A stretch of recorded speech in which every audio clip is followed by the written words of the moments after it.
Internacional, doutorando pela Universidade Federal da Bahia. Olá, me chamo Jéssica Heinz, sou doutoranda também pela Universidade Federal da Bahia e professora de Direito Civil e de Direitos Humanos.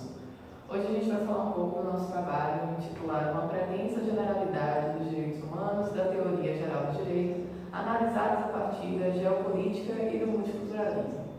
Se inaugura um novo momento histórico de proteção aos direitos a partir de 1945, com o fim da Segunda Guerra, com a posterior criação da ONU e a Declaração de Direitos Humanos de 1948. Começa a se preocupar, então, com direitos ditos de terceira dimensão, ou com direitos que deveriam ser protegidos a partir de uma perspectiva de solidariedade e fraternidade universal. Ocorre que essa construção acaba sendo uma construção ocidental.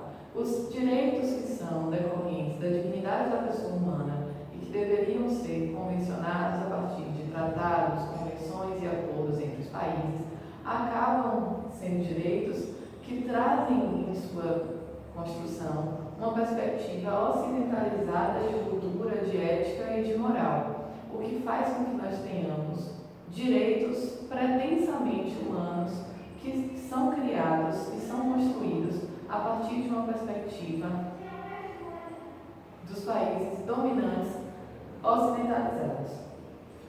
Pois talvez esse seja o grande problema quando a gente fala da teoria geral associada aos direitos humanos, porque nós temos um mundo bastante diversificado e temos que tentar trazer esses conceitos que nós estabelecemos em relação às gerações e dimensões de direito para colocar dentro dessa universalidade que é um princípio essencial dos direitos humanos.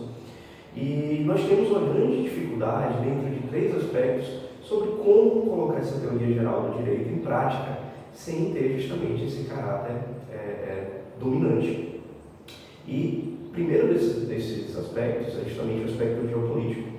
Como nós podemos tentar colocar em um mesmo local culturas tão distintas, realidades políticas tão distintas como as que nós temos no mundo contemporâneo. Porque, por exemplo, é difícil eu identificar onde termina o Ocidente e começa o Oriente. Eu não tenho uma linha bem definida sobre isso. Por exemplo, disse normalmente que a partir do Maghreb, do Oriente Médio, começa-se o Oriente. Só que, atualmente, em diversos países europeus, inclusive, como no caso da França, nós temos uma grande comunidade islâmica. Então, como a gente pode dizer que a influência política dos países islâmicos começam a partir da região do Maghreb? Então, sobre o ponto de vista geopolítico, nós temos esse tipo de dificuldade. Outro exemplo, o Japão, apesar de estar no Extremo Oriente, tem uma proximidade maior com os Estados Unidos do que com a China, por exemplo, que é seu vizinho. Então, o primeiro aspecto que nós devemos observar é justamente a geopolítica. O segundo aspecto é o cultural, que está diretamente ligado à geopolítica. Nós temos que perceber que nesse caldeirão cultural, muitas vezes dentro de um mesmo território, nós vamos ter padrões de vida distintos.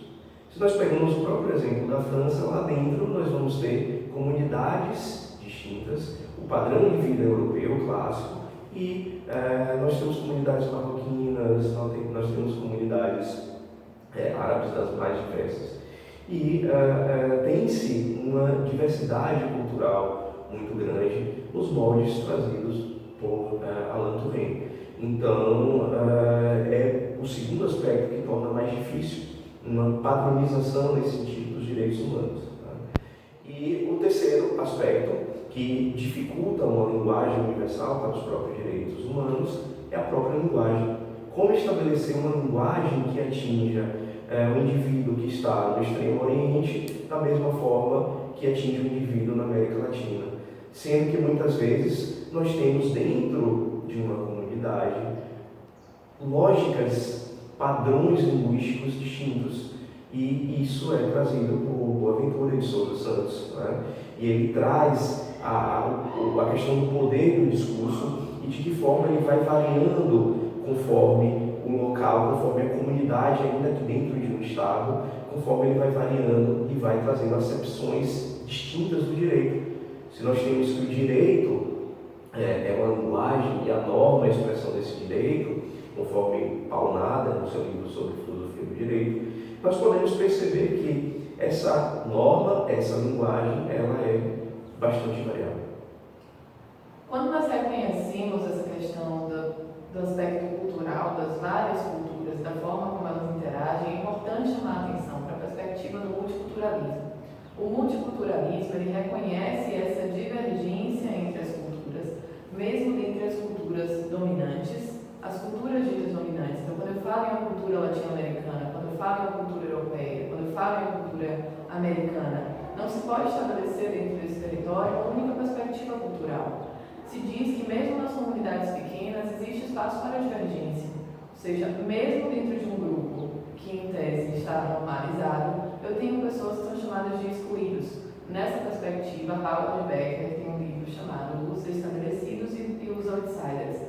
Os outsiders seriam essas pessoas que não se enquadram na cultura dominante. E reconhecer que determinado país tem diversas formas de expressão de cultura, mesmo dentro da sua própria formação, faz com que nós reconheçamos o multiculturalismo como um elemento a ser levado em consideração na aplicação dos direitos humanos.